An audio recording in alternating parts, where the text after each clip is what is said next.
제 동생이 겪은 실화입니다. 총 2가지이니 재미있게 들어주세요. 첫 번째, 제 동생이 일병이었을 때 일입니다. 제 동생이 동두천 서부전선 철책 바로 밑에 전방지원부대였는데 어느 날 밤 선임 병장과 함께 유병 근무를 나갔다고 합니다. 무더운 여름밤이었던지 한낮의 열기가 아직 식지 않아 등줄기가 후줄근하게 젖을 만큼 더웠고, 당시 선임은 유병소 안에서 졸고 동생은 유병소 밖 정문 앞에서 휑하니 터있는 부대 앞 진입로를 주시하고 있었다고 합니다. 그러다 새벽 1시쯤 되었을까요? 갑자기 진입로 양옆에 있는 논 밑에서 탁구공만한 파란불이 물고기가 춤추듯 왔다 갔다 하더랍니다. 그 모습이 너무 신기했던 동생은 저게 뭐지? 하고 바라보고 있는데 갑자기 그 불빛이 논 속에서 솟아오르더니 벼 사이를 마구 휘저으며 돌아다니기 시작했다고 하네요. 이것을 바라만 보고 있을 때가 아니란 걸 깨달은 동생은 유병소에서 자고 있는 선임 병장을 깨웠습니다. 병장님, 큰일입니다. 선임이 졸린 눈을 비비며 짜증 섞인 목소리로 대답을 하더랍니다. 뭐야? 일찍 사관이라도 나왔어? 그게 아니고 아까 전부터 논두렁이에서 파란불이 왔다 갔다 하더니 지금은 아예 물 밖으로 나와서 돌아다닙니다. 그러면서 동생은 그 불빛을 확인하느라 유병소 밖으로 나왔고, 잠시 후 후다닥 소리와 함께 누군가가 달려가는 소리가 들리더랍니다.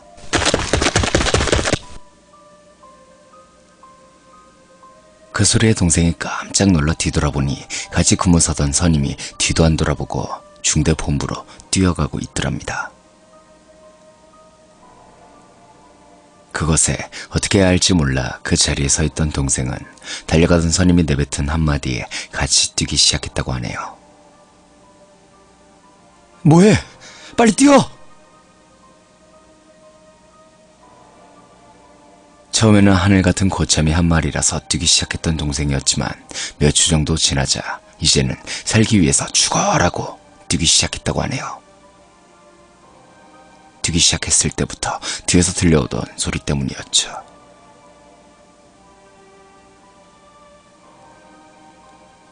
거기서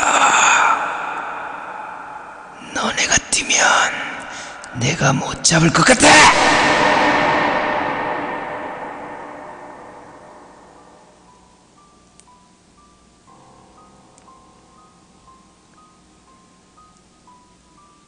동생이 뛰면서 뒤를 돌아보니 조금 전까지 탁구공만 하던 불빛이 이제는 야구공처럼 커져서 동생을 쫓아오더랍니다. 파란 불빛 추위로 붉은 빛까지 내뿜으면서 말입니다. 유병소에서 중대본부까지는 대략 200m 정도 됐는데 뛰는 동생이 느끼기엔 2km도 넘는 것 같았다고 하네요. 앞에서 달리던 선임은 어느새 보이지 않았고 뒤에서 쫓아오는 정체모를 파란불의 목소리가 점점 가까워질 때쯤 중대본부 건물 외곽에 달려있는 전등들이 일제히 켜지면서 건물 안에서 사람들이 나오는 게 보이더랍니다. 그리고 간신히 사람들이 있는 곳에 도착한 동생은 그 자리에 털썩 주저앉고 잠시 후 먼저 달려갔던 선임이 물 한 잔을 건네주고 철모도 벗겨주었다고 하네요.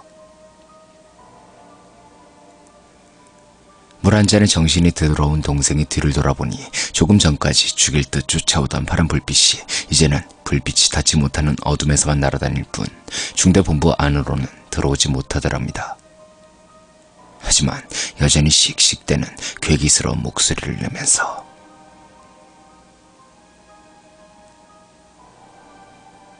나중에 고참에게 들은 얘기에 의하면 그 파란불은 열대야가 기승을 부리는 여름밤에 가끔씩 나타난다고 하는데 불빛이 있는 곳엔 접근을 하지 못하고 불빛 주변에서 날아다니다 사라진다고 하네요. 그러기에 등화 관제가 엄격한 전방 부대지만 파란불이 나타났을 때에는 예외로 하고 온 부대를 대낮처럼 밝힌다는데, 사실 파란불이 나타났을 때 피하지 않고 그 자리에 그냥 있으면 어떻게 되는지는 아무도 모른다고 합니다. 다들 도망가느라 바빠서. 그 후 제 동생이 제대하기 전에 파란불을 한 번 더 보았다고 합니다. 하지만 그때는 동생도 고참이었던 터라 전에 선임이 했던 것처럼 먼저 후다닥 뛰어나가가지고 후임에게 한마디를 했다고 하네요. 뭐해? 빨리 뛰어! 라고 말이죠.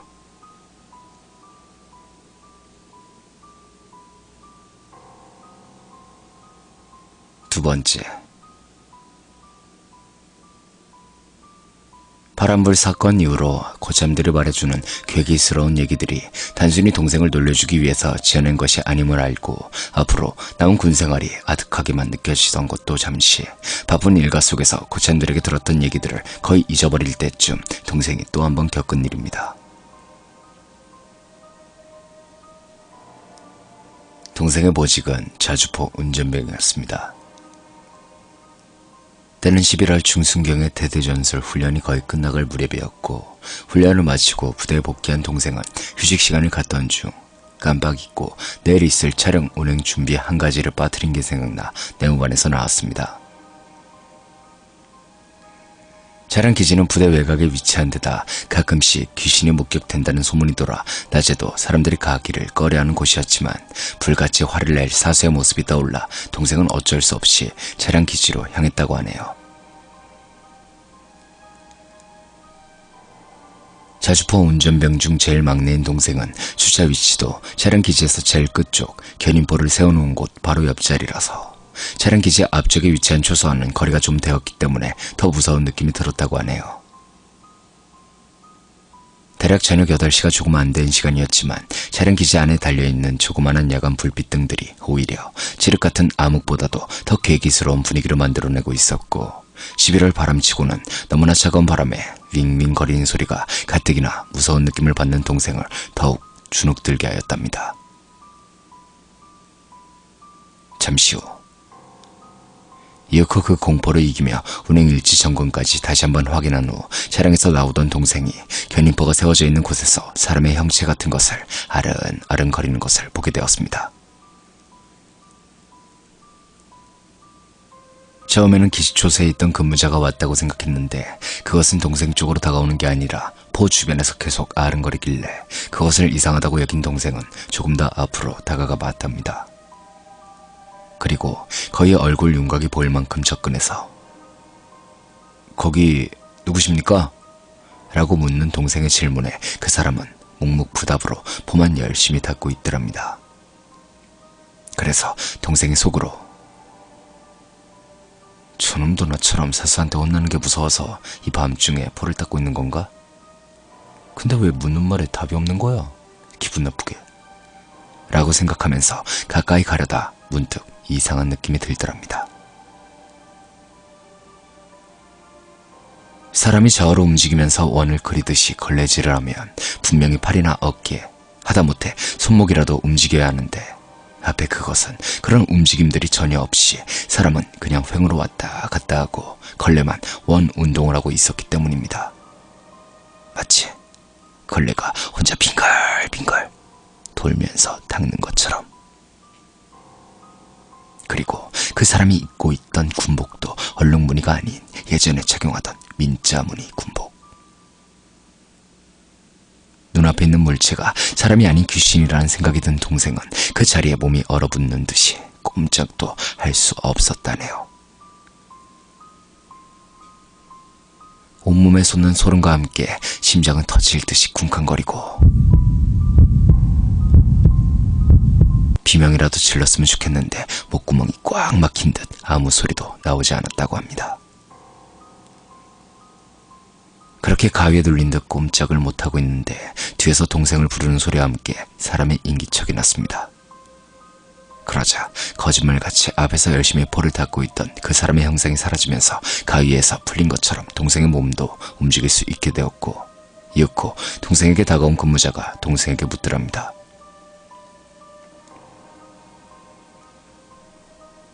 10분이면 끝난다더니 30분이 넘도록 안 오고 뭐해? 점호 준비하기 싫어서 농땡이 피우려고 하는 거야 뭐야? 그 말에 귀신을 보았다고 무서워서 도저히 혼자 못 가겠다고 근무자에게 매달리는 동생에게 그 근무자가 다시 말을 했답니다. 뭐야? 너도 포 닦는 귀신 본 거야? 근데 그놈이 너보고 같이 닦자고는 안 했어? 그 귀신 대꾸 안 하거나 안 닦는다고 하면 무섭게 노려보면서 다가온다고 하던데. 너 운 좋네?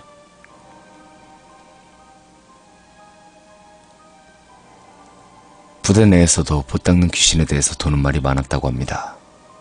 예전에 포사격 연습 중 사고로 숨진 병사의 원혼이라는 소문에서부터 포의 청소 상태가 불량하다며 강한 고참의 구타로 숨진 후임의 원혼이라는 소문까지. 하지만 그 누구도 그 귀신에게 얽힌 사연이 무엇인지 정확히 말해주진 못했다고 하네요.